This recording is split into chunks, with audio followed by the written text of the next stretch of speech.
சரியான விடையை தேர்ந்தெடுத்து எழுதுக.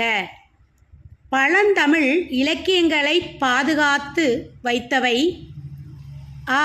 கல்வெட்டுகள், ஆ. செப்பேடுகள், இ. பனையோலைகள், ஈ. மண்பாண்டங்கள். சரியான விடை இ. பனையோலைகள். பானை டேஷ் ஒரு சிறந்த கலையாகும்: அ. செய்தல், ஆ. வனைதல், இ. முடைதல், ஈ. சுடுதல். சரியான விடை ஆ. வனைதல். 3.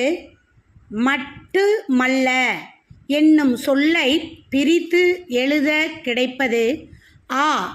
மட்டு கூட்டல் மல்ல, ஆ. மட்டம் கூட்டல் அல்ல, இ. மட்டு கூட்டல் அல்ல, ஈ.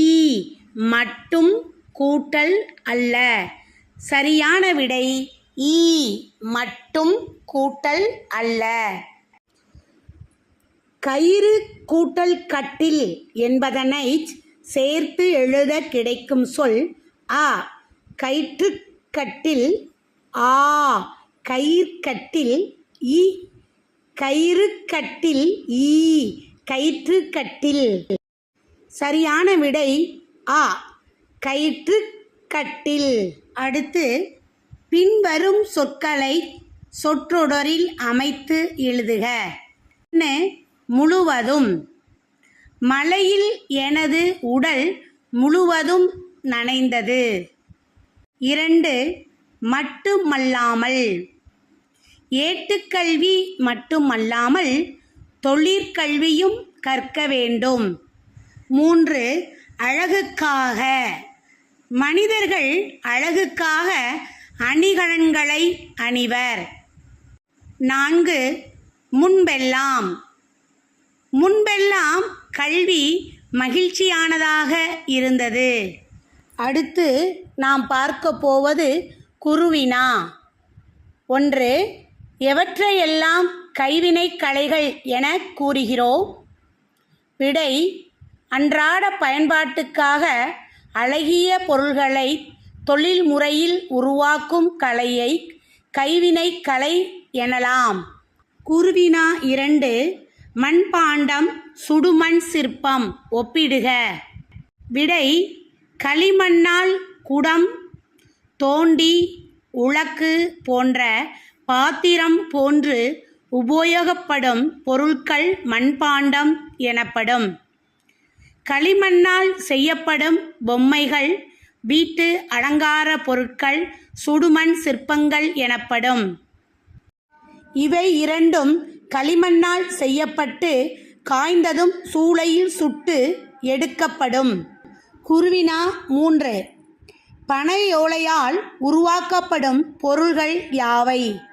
விடை: விசிறி, தொப்பி, கிளுகிளுப்பை, ஓலைப்பாய் போன்றவை பனையோலையால் உருவாக்கப்படும் பொருள்கள் ஆகும்.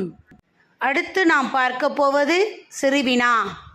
பிரம்பினால் பொருள்கள் செய்யும் முறையை கூறுக. விடை: முதலில் பிரம்பினை நெருப்பில் காட்டி சூடுபடுத்த வேண்டும். சூடான நிலையில் நட்டு வைத்திருக்கும் 2 கடப்பாறைகளுக்கு இடையில் செலுத்தி வளைக்க வேண்டும். வேண்டிய வடிவத்தில் கம்பி போல வளையும். பின்னர் அதனை தண்ணீரில் நனைத்துவிட்டால் அப்படியே நிலைத்துவிடும். இவ்வாறு பிரம்பால் ஆன பொருட்களை செய்ய இயலும். 2வது சிறுவினா. மூங்கில்களால் செய்யப்படும் பொருள்கள் குறித்து எழுதுக. விடை: மூங்கிலை கொண்டு பல வகையான கைவினை பொருள்களை செய்யலாம். மட்டக்கூடை, தட்டுக்கூடை, கொட்டுக்கூடை, முறம், ஏணி, சதுரத்தட்டி, தெருக்கூட்டும் துடைப்பம், பூக்கூடை, கட்டில், புல்லாங்குழல், கூரைத்தட்டி போன்றவை மூங்கிலால் செய்யப்படும் பொருள்கள் ஆகும்.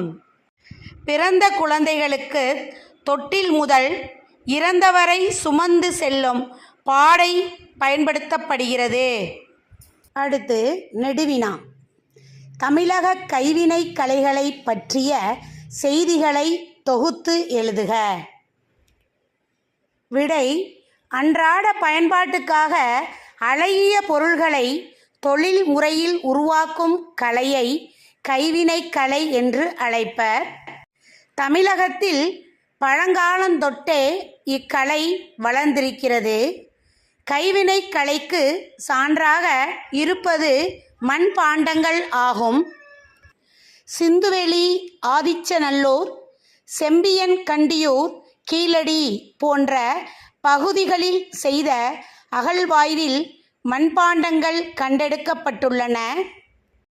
களிமண்ணால் உருவாக்கப்படும் மண்பாண்டங்கள், சுடுமண் சிற்பங்கள் போன்றவை முதலில் செய்யப்பட்ட கைவினை பொருள்கள் ஆகும். மூங்கில்களால் செய்யப்படும் பொருட்கள், கோரைகளால் செய்யப்படும் பொருட்கள், பிரம்பால் செய்யப்படும் பொருட்கள், பனையோலையால் செய்யப்படும் பொருட்கள் இவை அனைத்தும் கைவினை பொருட்களாகும். இதனால் இயற்கைக்கு யாதொரு பாதிப்பும் நிகழாது.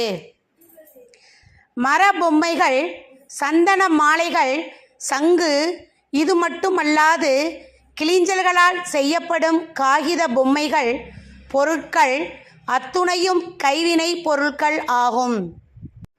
அரசு கைவினை கலைஞர்களுக்கு ஊக்கம் அளித்து வருகிறது. கைவினை கலைஞர்களுக்கான சிறுதொழில் கடன் வசதியும் அளித்து வருகிறது. அரசும் அழகும் நலமும் வாய்ந்த இயற்கை பொருட்களை கொண்டு தயாரிக்கப்படும் கைவினை பொருட்களை வாங்குவோம். கைவினை கலைக்கு உயிர் தருவோம். அடுத்து நாம் பார்க்க இருப்பது சிந்தனை வினா. கைவினை கலைகளுக்கும் சுற்றுச்சூழல் பாதுகாப்பிற்கும் இடையேயுள்ள தொடர்பு குறித்து எழுதுக. கைவினை கலைகளுக்கும் சுற்றுச்சூழல் பாதுகாப்பிற்கும் இடையே உள்ள தொடர்பு. பூமியில் விளையும் இயற்கை பொருள்கள் எப்பொழுதும் சுற்றுச்சூழலுக்கு கேடு விளைவிக்காதவை. களிமண் இயற்கையாக நிலத்தில், ஏரி கரைகளில், குளக்கரையில், நன்செய் நிலப்பகுதியில் இயற்கையாக கிடைக்கும் பொருள். இப்பொருள்களால் உருவாக்கப்படும் கைவினை பொருள்களால் சுற்றுச்சூழலுக்கு யாதொரு பாதிப்பும் இல்லை. பனையோலை, தென்னைக்கீற்று, மரக்கட்டை, இலவம்பஞ்சு, தேங்காய் சிரட்டை, தேங்காய் நார் இவற்றால் உருவாக்கப்படும் கைவினை பொருட்களால் சூழலுக்கு யாதொரு பாதிப்பும் இல்லை. இவை அனைத்தும் நிலத்தில் போட்டாலும் எளிதில் மக்கக்கூடியவை, மண்ணை வளப்படுத்துவன. பொருட்களை சுற்றுச்சூழலுக்கு கேடு விளைவிக்காத கைவினையை விரும்புவோம்.